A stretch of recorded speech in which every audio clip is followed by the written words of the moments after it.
आज राष्ट्रवादी काँग्रेस पार्टीच्या वतीनं शरद पवार जी पवार यांच्या पक्षाच्या वतीनं आम्ही जो जामनेर तालुक्यातील चिचखेडा या ठिकाणी 6 वर्षाच्या बालिकेवर जो नराधमाने अन्याय अत्याचार केला त्याला लवकरात लवकर अटक करून हे केस फास्ट कोर्टात चालावे अशी आमची मागणी आहे। ह्या जळगाव जिल्ह्याला 3 मंत्री असून त्या बालिकेची अजूनपर्यंत कोणतीही भेट घेतली नाही आणि त्यांच्या पालकांना नातेवाईकांना वाऱ्यावर सोडलेलं आहे। आमचे मागील असं जामनेर पाचोरा तालुक्यातील भडगावतील अशाच मुलीवर अन्याय अत्याचार झाला, त्या मुलीला मारून टाकण्यात आलं। ती सेम घटना ह्या जळगाव जिल्ह्यामध्ये जामनेर तालुक्यात एक ग्रामविकास मंत्री की त्या जळगाव जिल्ह्याचे संकटमोचक म्हणून म्हटलं जातं अशा जामनेर तालुक्यातील संकटमोचकाच्या गावाला एक बालिकेवर अन्याय अत्याचार होऊन तिला मारून टाकण्यात आलं, परंतु अजूनपर्यंत कुठलीही दखल घेण्यात आली नाही।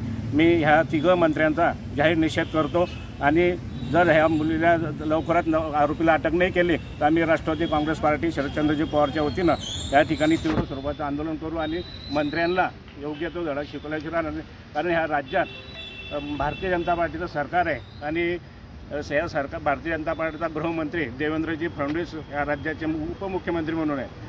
सतत ह्या जळगाव जिल्ह्यावर मारामारी, चोरी, खून, दरोडे होत आहे, परंतु पोलीस प्रशासन हातबल झालेलं आहे, आरोपीला अटक होत नाही।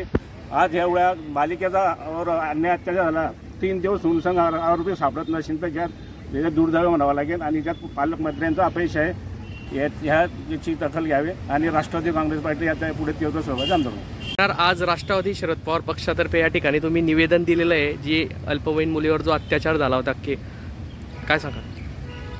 जामनेर तालुक्यामध्ये अत्याचार ज्या मुलीवर झाला निंबोरा येथील, ते 11 तारखेला रात्रीची जी घटना घडली, पण ते गरीब असल्यामुळं मला वाटतं आणि मंत्र्याचं गाव असल्यामुळं त्याचा आवाज कोणी उठवलेला नाही आहे, लक्षात आमचं आलेलं आहे। आणि आज आम्ही राष्ट्रवादी शरद पवारच्या गटातर्फे आज निवेदन द्यायला आलेलं आहे। या संदर्भात जर ज्या मुलीवर ज्यांनी अत्याचार केला त्याला ताबडतोब पकडून त्याला शासन झालं पाहिजे आणि फास्ट ट्रॅकवर केस चालवली गेली पाहिजेत। आपण मागचं पण पाहिलं, गोंदगावला पण अशीच घटना घडली होती आणि त्यानंतर सर्व उफडले आणि त्याचा काय झालं अजून त्याचाही निर्णय झालेला नाही। म्हणून वारंवार या ज्या केसेस घडतात या कुठंतरी दाबण्याचा प्रयत्न होतो आणि विशेषतः हे मंत्र्याचं गाव असल्यामुळं मला वाटतं इथं कुणाचा आवाज उचललेला नाही, भाजपच्या महिला सुद्धा समोर आलेल्या नाही या बाबतीत। इथं कुठंतरी म्हणजे पक्षपातीपणा केलेला जातो। गरिबावर होणारा अन्याय अत्याचार जर होत असेल तर राष्ट्रवादी काँग्रेस पार्टी शरद पवार गटाचे रस्त्यावर उतरून या संदर्भात आम्ही नक्कीच आंदोलन करू आणि त्या मुलीला न्याय मिळवून देऊ।